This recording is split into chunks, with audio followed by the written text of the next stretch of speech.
Berbeda dengan yang kita pahami sebelumnya, bisnis digital tidak semata terkait dalam penjualan produk tanpa wujud saja, seperti perangkat lunak atau komputer. Bisnis digital juga tidak hanya tentang produk fisik yang dikemas dalam bentuk digital, seperti e-book. Lebih dari itu, semua jenis usaha yang menjual produk secara online, baik menggunakan website atau aplikasi, termasuk dalam ranah bisnis digital. Contohnya adalah e-commerce adalah contoh salah satunya. Produk bisnis digital bisa berupa barang ataupun jasa. Sebagai contoh, jika Anda memiliki kemampuan dalam memberikan motivasi pengembangan diri, Anda bisa menjadi seorang motivator online yang sukses. Keahlian ini bisa menjadi inti bisnis digital yang Anda tekuni. Nah, baiklah, saya di sini akan menjelaskan tentang bagaimana bisnis digital yang baik itu. Saya akan memberikan tips-tips tentang digital yang baik itu. Yang pertama, perhatikan produk apa yang akan kita jual. Nah, di sini kita menentukan produk apa yang ingin kita jual dan apa yang sedang tren saat ini agar produk kita itu laris terjual. Dan yang kedua itu tentukan platform penjualan bisnis online shop. Kita gunakan alat-alat yang baik dan bagus gitu. Dan yang ketiga ada foto produk secara menarik. Kita bikin kreasi kita sendiri, bagaimana caranya agar orang tertarik dengan produk yang kita jual. Dan yang keempat itu berikan promosi seperti reward atau kayak giveaway agar tidak membosankan bagi para pembeli dan mendapatkan semangat karena adanya reward atau hadiah yang kita berikan. Nah, yang kelima itu perhatikan kualitas produk. Di mana-mana kita selalu mencari kualitas produk yang baik itu saat berbelanja, begitupun pembeli. Nah, untuk itu kita seharusnya mengutamakan kualitas produk agar barang-barang yang kita jual dapat dibeli oleh pembeli. Kelebihan bisnis digital: memperluas jangkauan pasar, memudahkan akses informasi bagi konsumen, minim biaya pengeluaran, meningkatkan profit usaha. Selanjutnya, kekurangan bisnis digital: tidak bisa bekerja tanpa koneksi internet, rawan dibohongi atau ditipu, menjadi subjek pelanggan, barang tidak sampai ke pembeli. Hal yang perlu dipersiapkan untuk membangun bisnis digital. Membangun bisnis digital perlu dipersiapkan dengan matang. Ada tahapan yang perlu diperhatikan sebaik-baiknya agar bisnis berjalan lancar. Untuk itu, Anda sebaiknya memperhitungkan hal-hal di bawah ini sebelum terjun ke dalamnya. Yang pertama, tujuan berbisnis. Sama seperti bisnis umumnya, bisnis online juga membutuhkan tujuan pasti. Tuliskan tujuan itu di catatan Anda atau di tempat lain yang bisa Anda lihat agar Anda terus mengingatnya. Pastinya Anda ingin menjadi pengusaha sukses, tapi tujuan berbisnis bisa dibuat lebih personal lagi. Mengapa menentukan tujuan bisnis ini penting? Agar Anda terus bersemangat dalam membangunnya. Jadi bukan hanya sekedar ikut-ikutan, lalu nanti malah berhenti di tengah jalan hanya karena tidak bersemangat. Untuk mendapatkan apa yang diinginkan, Anda perlu berjuang setiap harinya. Yang kedua, modal bisnis digital. Juga membutuhkan modal yang cukup agar berjalan dengan lancar. Walaupun modalnya cenderung lebih kecil, Anda perlu merinci modal dengan baik. Anda membutuhkan modal untuk proses produksi, promosi, sampai menyediakan media untuk berjualan. Jangan lupa sediakan juga dana untuk kebutuhan darurat dalam bisnis Anda itu. Yang ketiga, sumber daya manusia atau SDM. Dalam membangun bisnis digital, Anda juga membutuhkan bantuan, entah itu dari rekan kerja atau karyawan.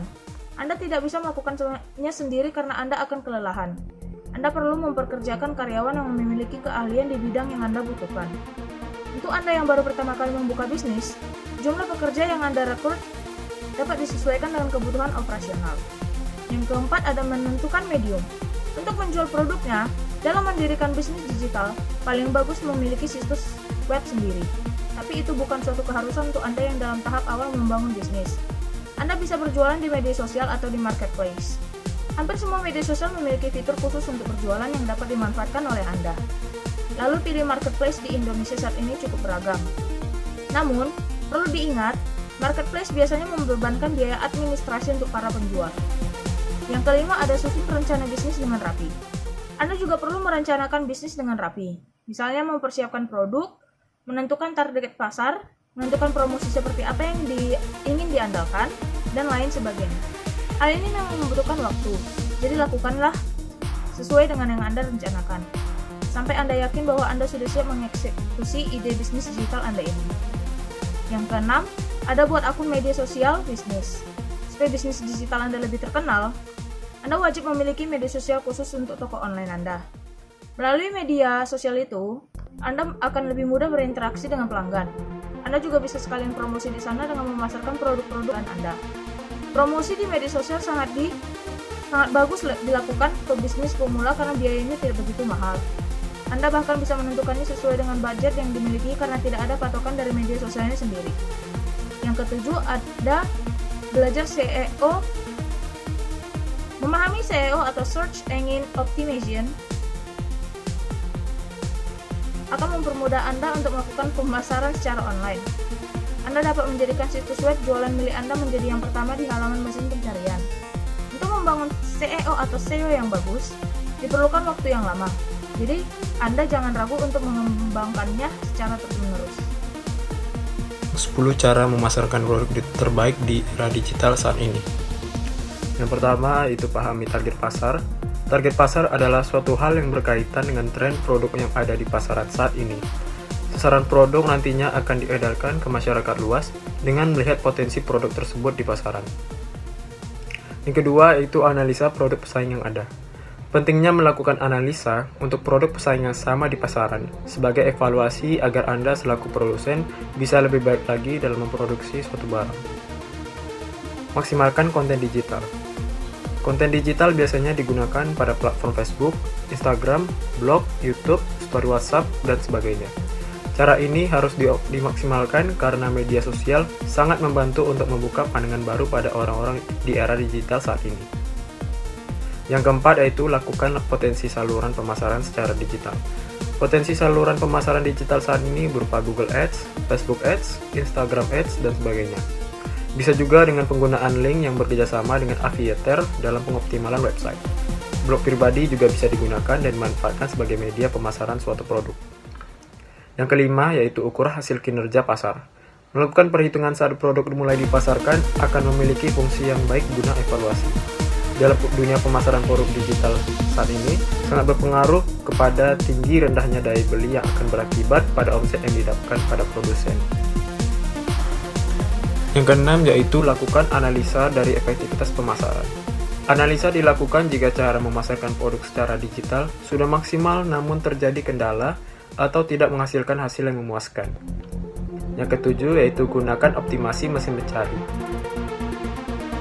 Search Engine Marketing atau SEO ini berarti melakukan tindakan terstruktur untuk membuat search engine memberikan arahan pada kata atau keyword potensial yang terkait informasi tersebut. Sehingga mesin pencari ini akan mengarahkan pembaca untuk mengunjungi suatu website yang berisi suatu produk yang dijual. 8. Email marketing. Email marketing ini bisa dioptimalkan sebagai cara memasarkan produk di era digital saat ini.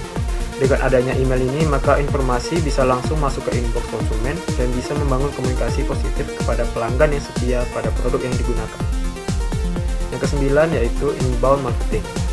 Dalam inbound marketing ini biasanya menggunakan media chat yang ada di media sosial seperti Messenger Facebook, DM Instagram, atau private WhatsApp. 10. Artificial Intelligence. Teknologi ini memanfaatkan fitur teknologi modern, misalnya dengan hanya melakukan scan barcode, yang kemudian produk tersebut bisa muncul di layar handphone dengan bantuan aplikasi. Dengan adanya produk yang dipasarkan dilengkapi teknologi ini, tentu akan menarik pelanggan dan meningkatkan daya beli produk.